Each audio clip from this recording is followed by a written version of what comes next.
Monsieur le Premier ministre, Mesdames, Messieurs les membres du gouvernement, Mesdames, Messieurs les représentants des pays amis, Mesdames, Messieurs les fonctionnaires de l'État, aux dignitaires de la fonction publique,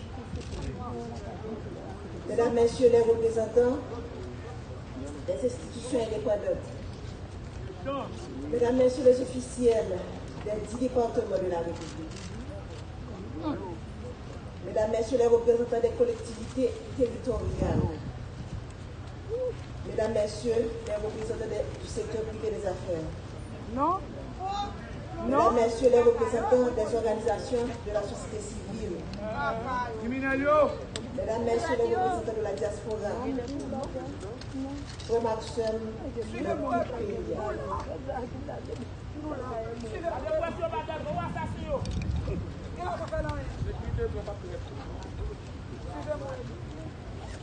Au nom de toute la famille présidentielle, j'aimerais vous remercier du plus profond de mon cœur de votre présence parmi nous pour rendre un dernier hommage à mon mari Jovenel Moïse. La famille vit des jours noirs. Faire le déplacement jusqu'ici pour nous soutenir, pour dire au revoir à mon président, à mon mari, mon ami, le père de mes enfants, est une marque de sympathie qui procure force et courage à toute la famille et l'aide à surmonter ces épreuves. Quand j'ai rencontré Joe, cet homme qui allait devenir mon mari et le père de mes enfants, j'ai vu en lui un esprit brillant, inventif et créatif, un être passionné et déterminé, une personne sympathique, enjoué, doté de grand charisme, un jeune homme réservé, mais tellement généreux. Ce jeune homme m'a charmé et m'a séduite. Il a gagné mon cœur. Et depuis, nous avons décidé de construire un seul et même avenir. Nous avons choisi de ne faire qu'un seul et même être. Il est devenu ma chair et mon sang coulait dans ses veines. Il est devenu mon hymne et moi son orchestre. Ce jeune homme passionné, ce entrepreneur à succès, mon Jovenel Moïse, a toujours cherché à faire mieux. Pour avoir été longtemps une victime, il connaissait bien les vices de ce système pourri et injuste. Donc personne avant lui n'a voulu parler. Ce système auquel peu avant lui ont voulu s'attaquer. Alors il a décidé de se lancer dans cette bataille pour le changement. Il s'est retrouvé du jour au lendemain avec tout le système en bloc en face de lui.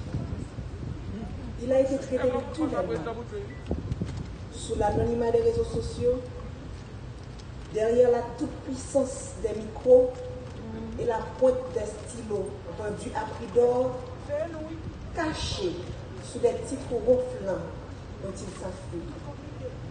Expert S-mensonge, consultant en génération de problèmes, technicien du chaos, politicien miséreux et si misérable. Chacun s'est voulu plus créatif que l'autre. J'entendais des adjectifs associés au nom de l'homme de ma vie et j'avais du mal à m'imaginer que la folie du pouvoir, la vulnérabilité économique, l'envie pouvait conduire à autant de méchanceté. Mais on s'y était préparé. La famille savait que le combat de Jovenel Moïse nous vaudrait toute l'inturbitude. Ce à quoi nous n'étions pas préparés. Ce à quoi je n'étais pas préparé. C'est de me tenir debout aujourd'hui pour prononcer l'éloge funèbre de mon mari. C'est de me réveiller un matin et de ne pas avoir jour à notre rituel matinal? Comment accepter de ne plus entendre ta voix, tes rires, de ne plus te toucher, de ne plus entrelacer nos doigts au tien? Comment t'imaginer partir quelque part sans moi, sans des enfants? C'est un cauchemar que je n'arrive pas encore à me réveiller. C'est une situation à laquelle tu ne nous avais pas préparés. Ta femme, tes enfants, tes petits-enfants, tes frères et sœurs, tes neveux et nièces, cousins et cousines, tes amis, tes collaborateurs, ton peuple. Nous sommes là ce matin à faire quoi? Te rendre le dernier hommage? Faire ton deuil? Nous ne sommes pas préparés à ça. Je me souviens encore de toi me disant que tu veux partir les mains propres et pures. Mais tu ne pensais pas partir sans avoir pu faire tes adieux. Tu ne pensais pas partir mutilé, désarticulé. Tu as été sauvagement assassiné. Toi qui as toujours renoncé à la violence. Tu as toujours prêché le pardon, la réconciliation, le tête ensemble. On a comploté contre toi, te condamnant à mourir dans la barbarie et la cruauté. Toi, si indulgent avec les autres, tu as connu la haine. Ils t'ont jeté leur venin pour assassiner ton caractère.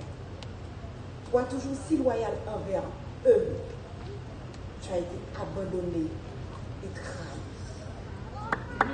Ton assassinat a mis leur haine, leur laideur et leur lâcheté. Quel crime as-tu commis pour mériter un tel châtiment?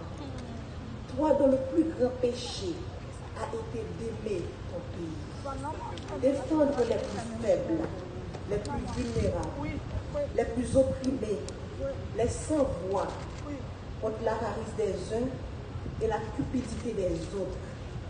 Est-ce que vouloir libérer l'État des griffes d'oligarques corrompus, est-ce que si grand méfait? Pourquoi vouloir électrifier son pays provoque autant de haine et de violence? Quand combattre la corruption est-il devenu un délit?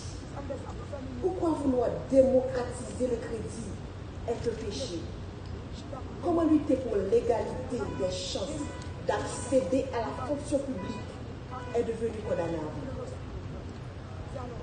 Chers et frères, haïtiennes et haïtiens, si vous croisez les bras, regardez les bourreaux, le sang ne cessera de couler. Aujourd'hui, c'est un moment. Demain, ce sera elle, ce sera lui, ce sera moi, ce sera nous. Les rapaces courent encore les rues. Leurs griffes et leurs peaux ensanglantées sont encore à la recherche de proie. Ils ne se cachent même pas. Ils sont là à nous regarder. Espérant nous faire peur. Le chef de sang ne s'est pas encore épanché. Mais Jovenel nous a montré le chemin. Il nous a ouvert les yeux. Alors, ne laissez pas se verser en vain le sang de notre président. Crions justice. Crions justice. Crions justice. Nous ne voulons ni vengeance, ni violence. La violence amène la violence. Nous ne céderons pas non plus à la peur. La peur engendre la peur. C'est-il toujours. Nous allons les regarder droit dans les yeux, comme Jovenel Moïse les aurait fixés. Et nous allons leur dire, c'est assez. Jovenel, mon amour, mon compagnon, mon ami, mon autre moi, que vais-je devenir sans toi? Comment me résoudre à vivre sans toi? Ces pleurs qui inondent mon cœur, ces larmes dans lesquelles mon ce noir, ce que j'ai pas dit, je ne peux pas te faire mes adieux. Alors je te dis au revoir un jour. Pas avec tout l'amour que je te porte. Les valeurs que tu as inculquées à tes enfants, à moi, à la jeunesse de ton pays, continueront d'exister de génération en génération. Pas en paix, mon cœur, pas avec le sentiment du devoir accompli. Laisse ton amour se reposer en paix. Nous nous chargerons du reste.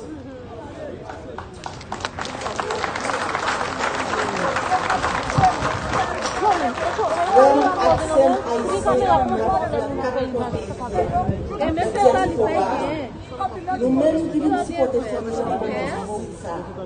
nous disons merci. Raison sur bonne force pour nous capter. Ils ont assassiné le président Jovenel, mais ils n'ont pas qu'à assassiner Vision. Ils n'ont pas qu'à assassiner l'idée. Ils n'ont pas qu'à assassiner le rêve de gagner pays. Nous perdons une bataille, mais nous n'avons pas perdu la guerre. Et là, beaucoup fini. Jovenel Moïse, pas que la guerre nous en route. Il était déjà montré nos chemins. Et là, continuer à accompagner nous jusqu'à ce que nous arrivions, même si chemin est long. Nous avons problème bien bas. Devant le cadavre, autorégation, ça. Il y a un bon papa, il y a un bon mari, il y a un bon président, il y a un bon soldat. Nous sommes tous capables ensemble, parce que dans tout petit coin pays, pour nous comprendre plus bien qui mauvais la vie, frère, action nous, absolu. Je dis à ma ville son au revoir, c'est pas un radio. Je salue chaque monde qui vient saluer les femmes d'autorisation ça. Qui tape mené une bataille, qui est un pile monde qui ne privilège pas de comprendre, mais qui voulait dire un pile bagaille de yo-yo. Le jour qui est 7 juillet, c'est un jour où le monde sans foi de loi paraît à toute volonté pour chavirer, choisir l'espoir pour les gens qui piment pour gros orteils, pour tête canaille. Les gens qui ont commencé à prendre l'espoir en développement parce que la route a fait pour la caille, poteau a pété, courant a bail, pompe solaire a installé pour pouvoir payer l'eau. Jour 7 juillet, les gens ont planifié pour couper le souffle. Sans ne pas prendre compte qui mal de fait pays, qui mal de fait monde Haïti, qui mal de fait diaspora. Moi, je connais pas de chambre de politique.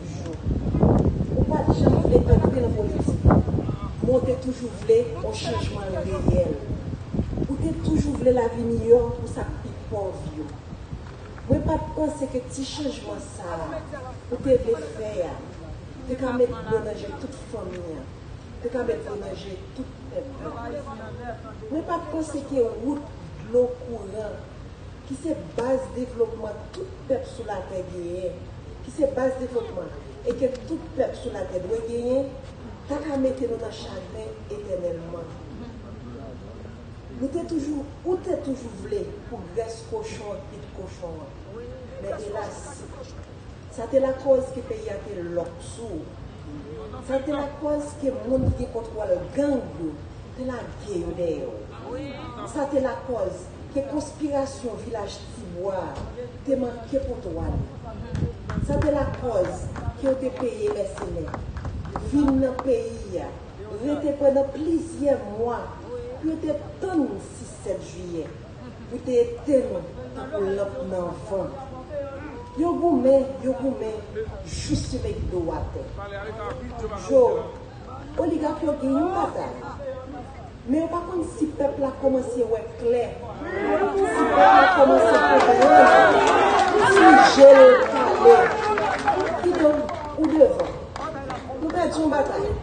Mais la guerre a beaucoup fini. Il faut que nous fassions justice pour nous. Merci.